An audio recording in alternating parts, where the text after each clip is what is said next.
নমস্কার বন্ধুরা, কেমন আছেন? আজ একটা মজার রেসিপি আপনাদের সাথে শেয়ার করব।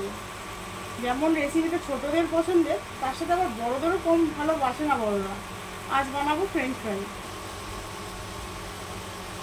এবার তবে দেখে নেওয়া যাক কী কী লাগছে।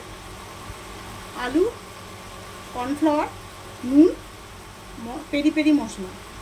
আমি আলু নিয়েছি এরকম সাইজে, আমি আলুটা নিয়েছি ঠিক এরকম সাইজে। আপনারা এর থেকে বড়ও নিতে পারেন, কোনো অসুবিধা নেই, কিন্তু আলুটা কাটতে হবে ঠিক এরকমভাবে। আলুটা কাটার পর তাকে একটু সেদ্ধ করে নিতে হবে, 80% মতো সেদ্ধ করে নেবেন।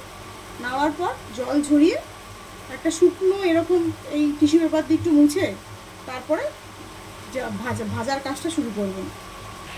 এই আলুটা আমি জল দিয়ে সেদ্ধ করে নিচ্ছি। আলুটা আমার সেদ্ধ করা হয়ে গেছে, ঠিক এই রকম হবে। এবার আমি একটা টিস্যু পেপারের মধ্যে ঢেলে সেটাকে শুকিয়ে নিচ্ছি।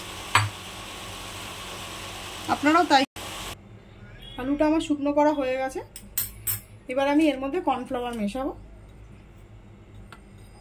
আপনারা গ্যাসে করবেন ডুবো তেলে, তখন আপনারা শুধু তেলটা না দিলেও চলবে। আপনারা শুধু ঠিক এইভাবে কোট করে নেবেন কর্নফ্লাওয়ারে। আমি এখনো নুনটা দিইনি, আমার ভাজাটা হয়ে গেলে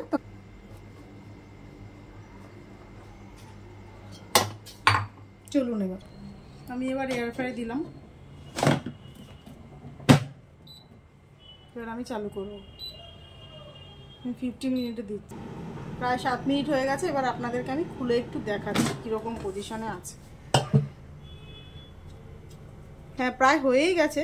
আমি একটুখানি বাটার মেশাচ্ছি, তাতে কালারটাও যেমনি ভালো আসবে, গন্ধটাও ভালোই হবে।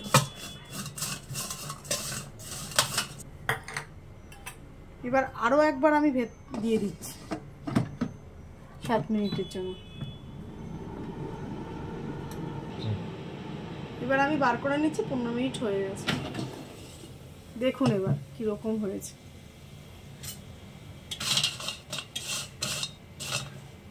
এবার আমি এটার মধ্যে নুন আর পেরি পেরি মশলাটা মিশিয়ে নিচ্ছি। বাচ্চারা খেলে একটু কমই দেবেন, কারণ এটার মধ্যে একটু ঝাল থাকে।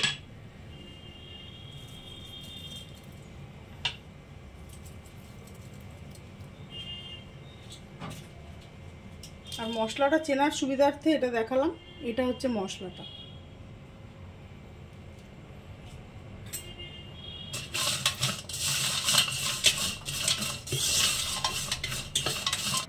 দেখুন কীরকম সুন্দর হয়েছে। আশা করি সবার ভালো লাগলো। আমি সস দিয়ে সার্ভ করেছি, আপনারা মেয়োনিজ দিয়ে সার্ভ করতে পারেন, বাচ্চাদের তো সবই পছন্দের। যাই হোক, আজকে এই পর্যন্তই। ভালো লাগলে একটা লাইক দেবেন, শেয়ার করবেন। নমস্কার।